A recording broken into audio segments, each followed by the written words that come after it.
जिंदगी की कहानी, जिनका फसाना उन्हीं की जुबानी, जिंदगी की हकीकत।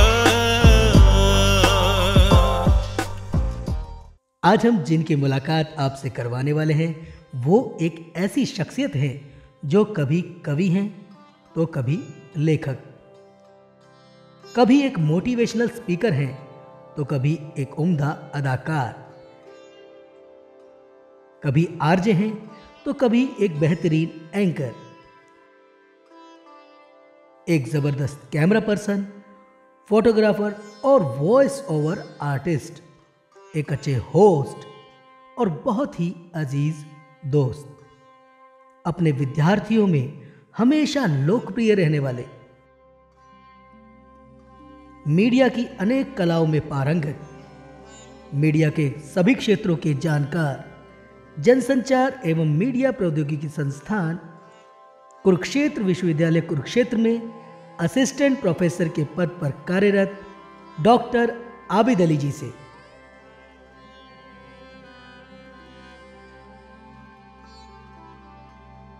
नमस्कार दोस्तों, मैं अनिल यादव आपका अपना शो जिंदगी की हकीकत में आप सभी का बहुत बहुत अभिनंदन करता हूं। दोस्तों, जैसे कि आप जानते हैं कि हमारा जो एपिसोड जिंदगी की हकीकत हर रविवार को यूट्यूब चैनल से ब्रॉडकास्ट हो रहा है और आपका मैं तहे दिल से शुक्रिया भी अदा करना चाहता हूं कि आप सभी का प्यार और दुलार मिल रहा है और आप मुझे कुछ हमारे जो देखने वाले उनका मैसेज भी आ रहा है कि सर आप जो आपका एपिसोड है वो हमें बहुत पसंद आ रहा है और उसको कंटिन्यू रखें, क्योंकि मेरा कुछ ये था कि बंद करने का थोड़ा सा प्लान था, लेकिन कुछ हमारे देखने वालों की वजह से मैं इसको कंटिन्यू रख रहा हूँ। तो दोस्तों, आपका ज़्यादा समय ना लेते हुए मैं आज आपको जो आज के हमारे मेहमान हैं उनसे रूबरू कराता हूँ। तो आइए दोस्तों, मैं आपको ले चलता हूँ आज की कहानी डॉक्टर आबिद अली की जुबानी। नमस्कार सर, हमारे शो में सर आपका बहुत बहुत स्वागत है। सर, जो हमारे देखने वाले हैं उनको आप अपने बारे में बताएं और किस तरह आज इस मुकाम पे पहुंचे हैं। प्लीज़ सर, अपना जो एक्सपीरियंस है वो शेयर करें। सबसे पहले तो अनिल भाई, आपके चैनल का नाम जो है प्रॉपर, जिसे आप कहते हैं कि हकीकत जिंदगी की या जिंदगी की हकीकत, शुरुआत यहीं से करता हूँ कि बहुत मुश्किल है इस जिंदगी में। ज्यादातर लोग हकीकत को छुपा के रखते हैं और बहुत कम हकीकत हमारे सामने आती है।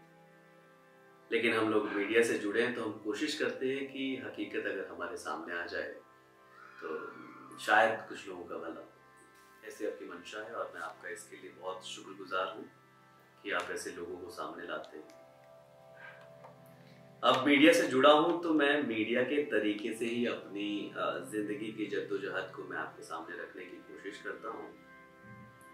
तो शुरुआत वहीं से है कि जब आप पैदा होते हैं तो मैं अपने माँ बाप से सुनता हूं कि उस जमाने में तकनीक ने ज्यादा विकास नहीं किया था और काफी अरसे के बाद मैं अपने घर में, आप कहिए कि अपने खानदान का चिराग हुआ या एक किलकारी मेरे खानदान में गूंजी।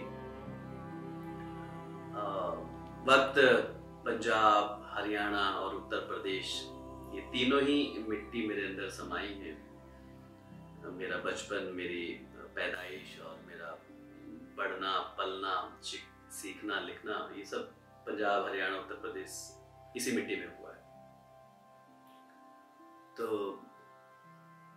देसी घी के लड्डू बटे थे जब मैं हुआ, क्योंकि काफी अरसे बाद मैं हुआ। और बचपन में मैं, क्योंकि सिख फैमिली ने मुझे, पापा एक कंपनी में काम करते थे, तो सिख फैमिली ने मतलब पूरा देखरेख मेरी माँ का जो किया और मैं वहां जब पैदा हुआ तो मेरी भी एक छोटी सी चुंडी यहाँ रखी गई, जिसे आप कहेंगे केस रखे थे, और मेरा नाम ऋषि रखा गया। बचपन से मुझे आज तक लोग ऋषि कहते हैं और कहीं ना कहीं वो चेहरे में भी और व्यक्तित्व में भी नजर आने लगा धीरे धीरे।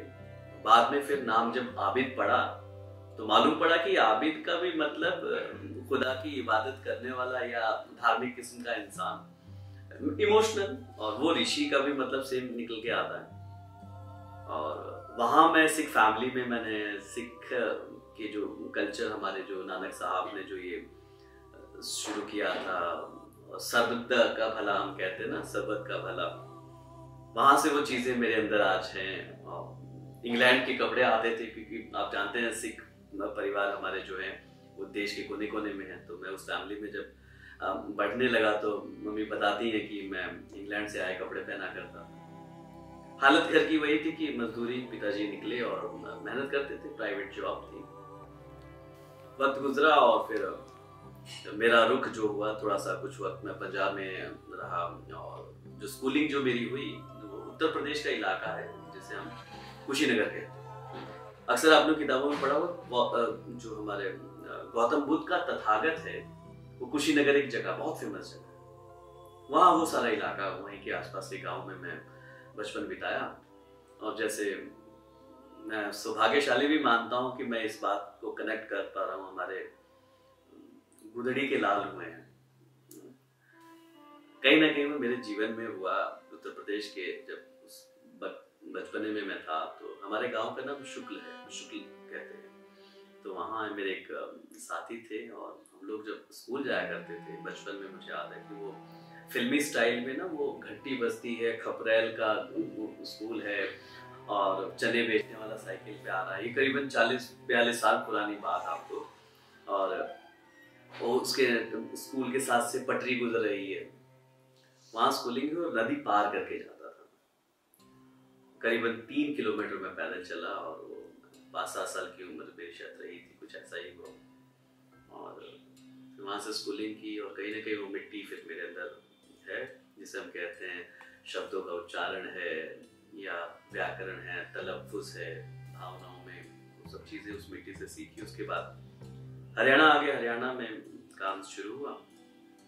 पिताजी यहाँ आए और हरियाणा में पिताजी ने कहा कि सबसे खुशहाल ज़मीन है हमारे इंडिया में, कहिए कि जो हम कहते हैं ना कमाऊ पूत है, वैसे ही नहीं है, यहाँ कामयाबी है और खुशहाली है, लोगों के अंदर उत्साह है, मोहब्बत है, और हम यहीं बस गए थे। फिर उसके बाद मैं करनाल कॉलेज अलग अलग जगहों पर पढ़ा लिखा, मेहनत करता करता स्ट्रगल का वक्त गए। तो पे कि हम लोग उस परिवार से हैं कि किसान की फैमिली थी और खुद की ज़मीन नहीं थी, कास्ट काम करते थे। हमारे दादा, हमारे पिता, चाचा सब लोग मिल के रहा करते थे।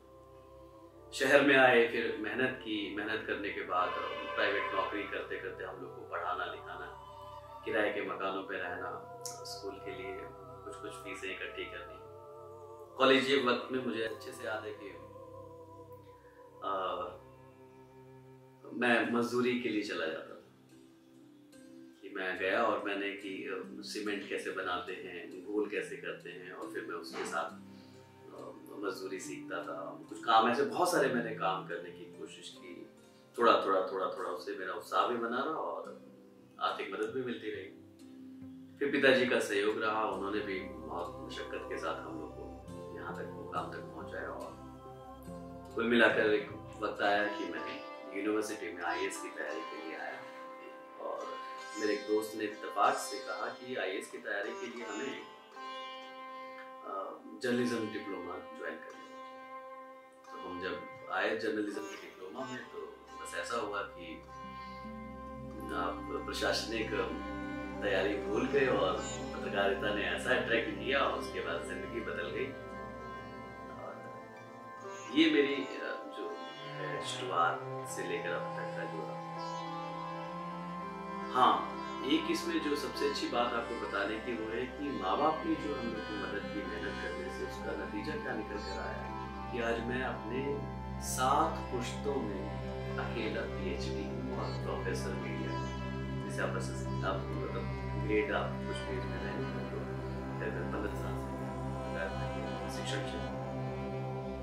एक वो चीज, दूसरी आपके रिश्तेदार उस इलाके में करीबन 100 गांव हमारे आसपास के, 100 गांव में सिर्फ मैं मीडिया का हूं तो मेरे जो रिश्तेदार हैं वो मेरा नाम लेकर, कहीं उन्हें लगता है कि कोई ज्यादती या कोई दबाव या किसी तरह का मन या कहीं उनको कुछ भय या कुछ ऐसी बात लगती है तो वो कहते हैं कि मेरा चाचा, मेरा पापा या मेरा भाई, मेरा दोस्त जो है, या मेरे बेटे जो मीडिया से हैं और वो पत्रकार हैं, और उनके इतना कहने से उनके बड़े मसले हल हो जाते हैं और उन्हें बड़ी इज्जत मिलती है। तो अब यूँ कह सकते हैं कि करीबन 100 गांव में मेरे अबू यानी मेरे वाले साहब पिताजी का नाम, खानदान में मैं 7 पुश्तों में यहाँ पहुंचा, ये मेरे लिए और मेरे पूरे खानदान के लिए बहुत बड़ी बात है। तो साहब ये सिलसिला है जो मेरा निकला, जो आप इसे पर्सनल कह सकते हैं कि ये मैं ज्यादा बहुत लोगों को मालूम नहीं हुआ इस बात का।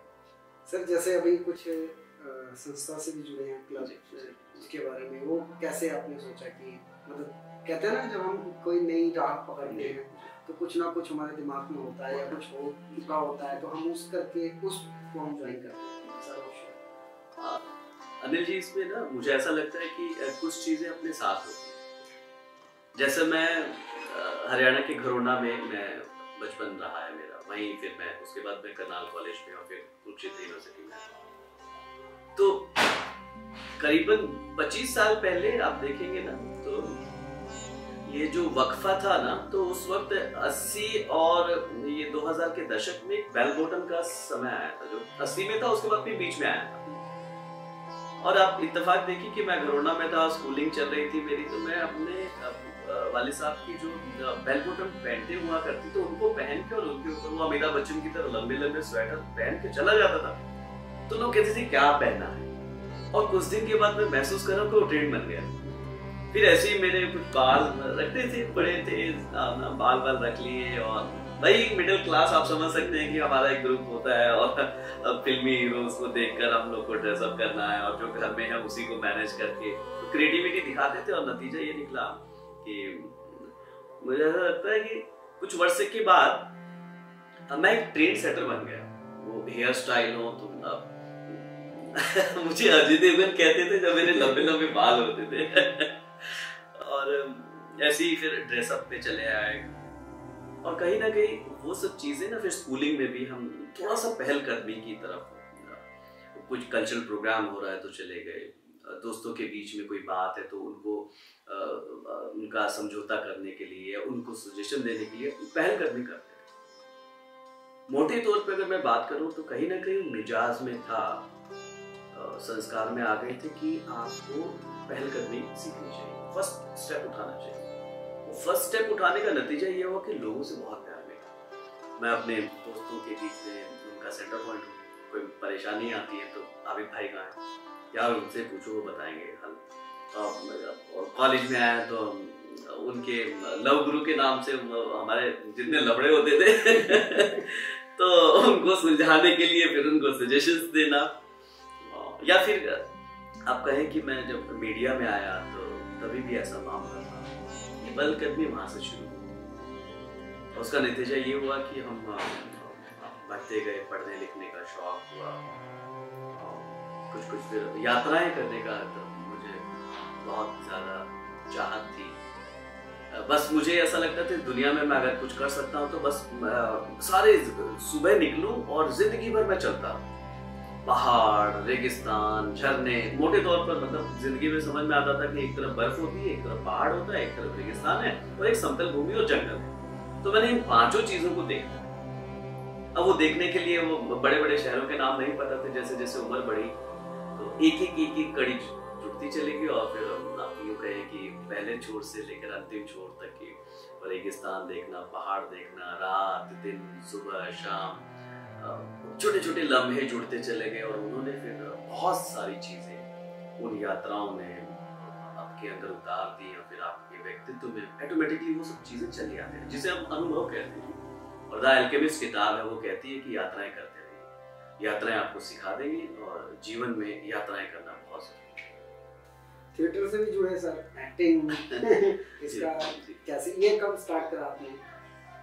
मैंने बताया ना अनिल जी की जब पहलकदमी शुरू हुई तो कॉलेज के टाइम से गाने का बहुत शौक है, लेकिन आज तक मैं सुर और धुनों में उलझ जाता हूँ, आज तक नहीं कर पाया, बहुत कोशिश करता हूँ। खैर फिर जब ये मैं इसे रचनात्मकता से जोड़ता हूँ, जैसे आप पहलकदमी करना शुरू करते हैं और मन में स्वप्न होते हैं। बचपन से ही मैं राजा था। 11 बजे उठना, घर वालों ने कहना कि सुबह सवेरे सूर्योदय के लिए, हालांकि मैं किसी को प्रेरित इस बात से नहीं कर रहा कि 11 बजे उठना चाहिए, हाँ, लेकिन दिमाग में मिडिल क्लास लोग, आप समझिए कि पिताजी की गालियां पढ़नी है कि सुबह नहीं उठे और ये वो सारी बातें, और हमें कहना कि भाई राजा लोग तो 11 बजे उठते हैं, नाश्ता परोसा जाए, खावा के और जुल्फे उल्फे करके और निकल लेते थे।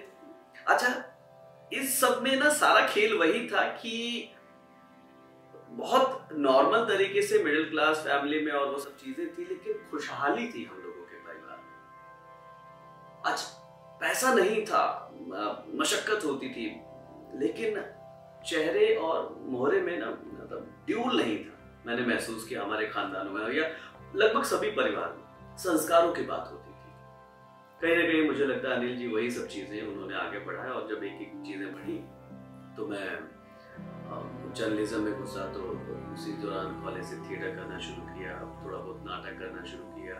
फिर ये थिएटर नाटक, फिर इसमें जब आप आते हैं उसके बाद फिर जर्नलिज्म का जब कोर्स शुरू हुआ, जर्नलिज्म ने फिर पत्रकारिता की जब बातें की, उसमें एक्टिंग, थिएटर, लिखना, पढ़ना, बोलना का हुनर, ये सारी चीजें मिक्स हो गई, और वो मुझे अपॉर्चुनिटी में आ गई कि जब मैं संगठन में जुड़ा, मेरे साथी हैं आज भी, तो हम लोगों ने जब हम थे तो हमने वो शुरू किया चलो गांव की ओर।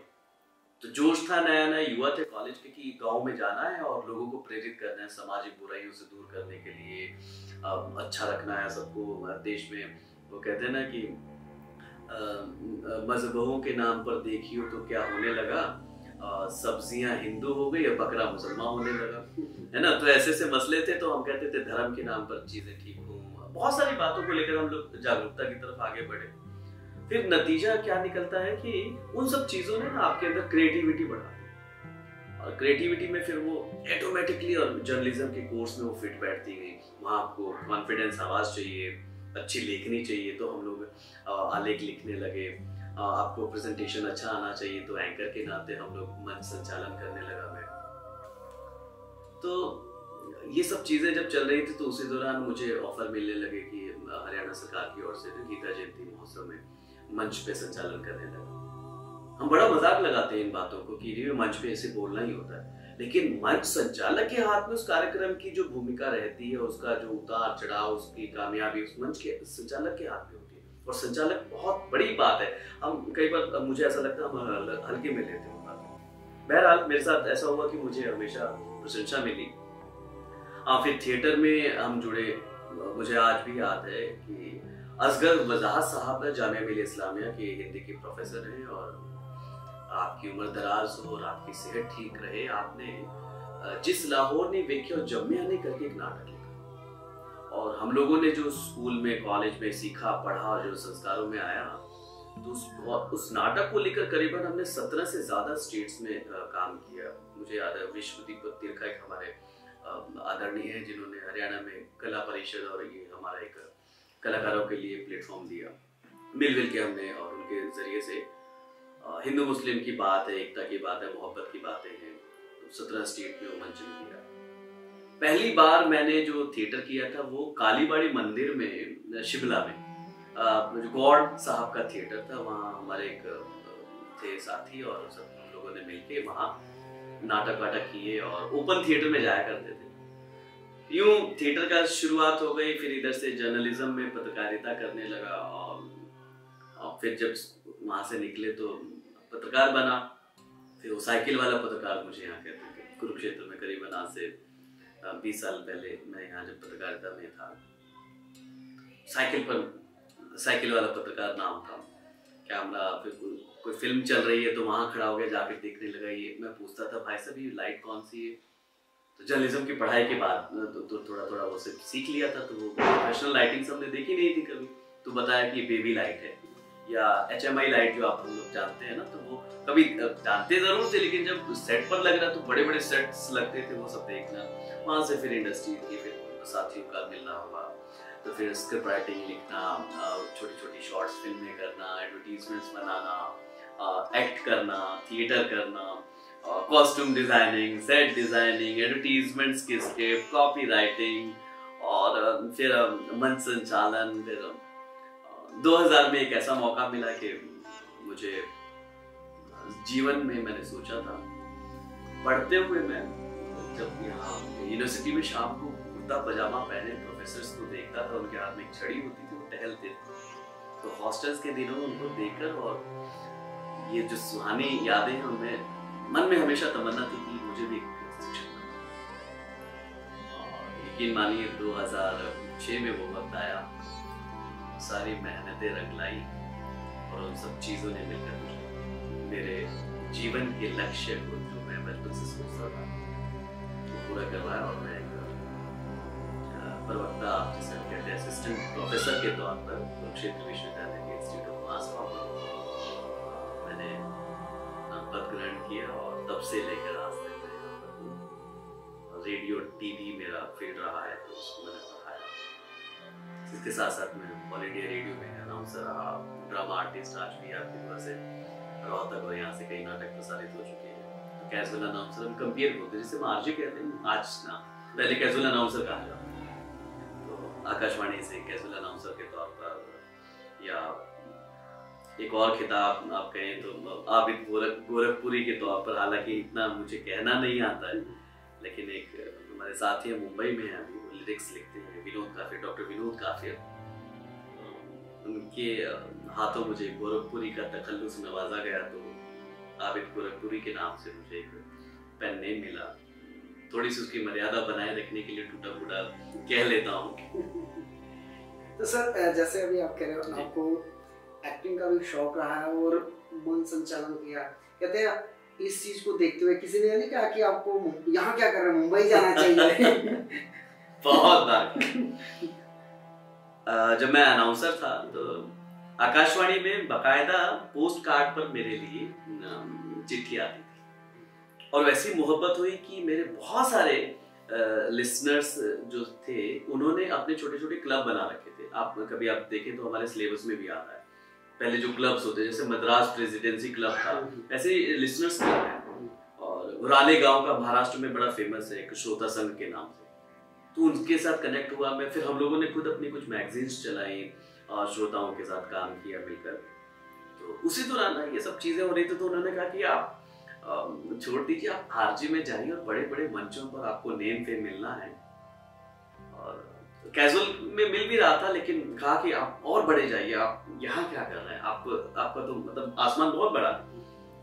मैंने कहा ठीक है। फिर ऐसे ही जब मैं मन संचालन कर रहा हूँ तो कह रहे हैं कि आप, दोस्तों का प्यार था कि आप क्यों नहीं बड़े मंचों के लिए मन संचालन ट्राई करते हैं। जैसे अब हमारे बहुत सारे एंकर्स हैं, टीवी न्यूज चैनल में आप जाए ऐसे बतौर एंकर, तो आपको बहुत कुछ प्लेटफॉर्म आपके लिए खाली पड़ा है।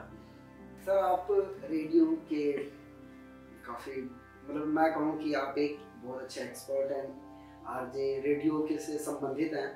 तो हमारे कुछ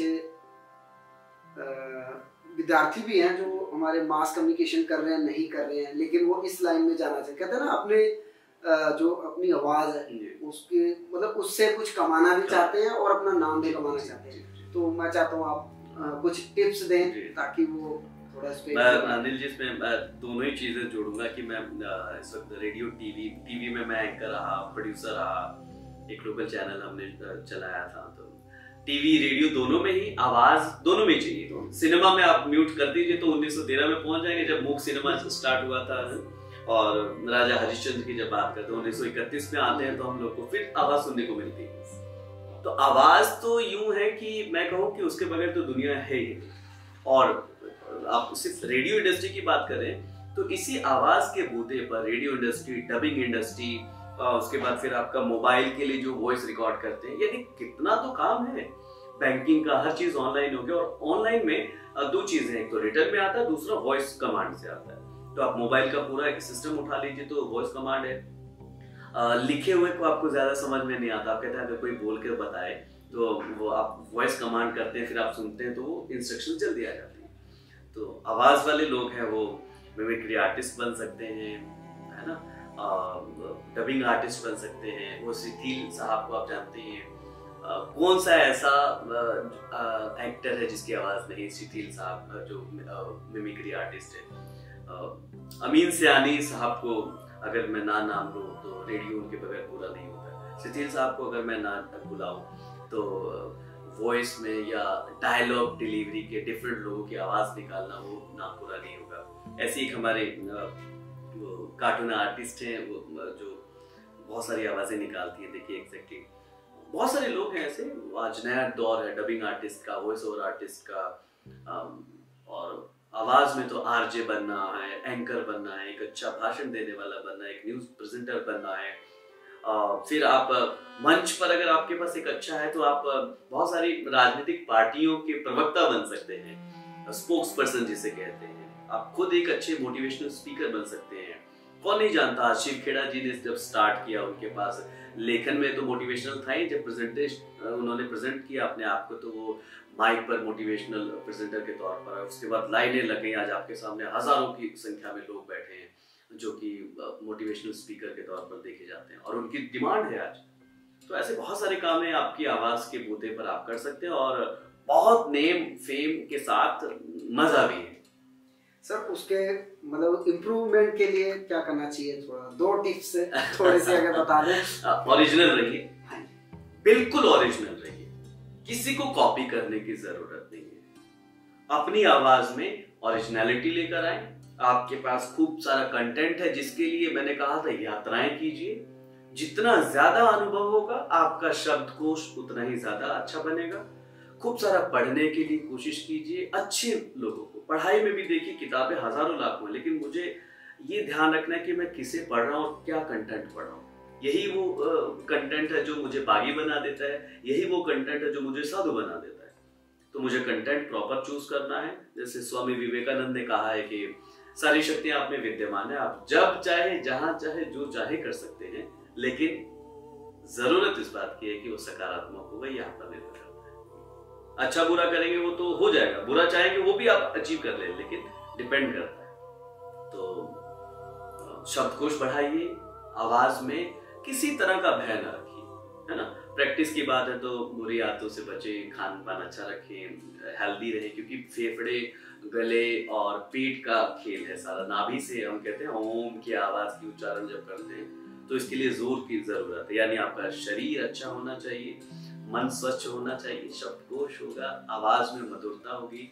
जब आपके संबंधों में मधुरता है, आपके दिल में अच्छे संवाद है, अच्छा संवेग, आप भावनाएं हैं, आप लोगों से अच्छा कहते हैं ना कि स्नेह रखते हैं, तो आपकी वाणी में भी होगा। वही असली चीज है। सर आपसे विदा लेने का तो मन नहीं कर रहा है, दिल कर रहा है कि बस सुनते जाओ, लेकिन कुछ समय सीमा है जिसकी वजह से हम आपसे विदा ले रहे हैं जी। आप हमारे शो में आए उसके लिए आपका बहुत बहुत धन्यवाद। Thank you. दोस्तों आपने अभी सुना डॉक्टर आबिद अली जी को। अगली बार मैं फिर हाजिर होऊंगा एक नए मेहमान के साथ। तब तक के लिए नमस्कार।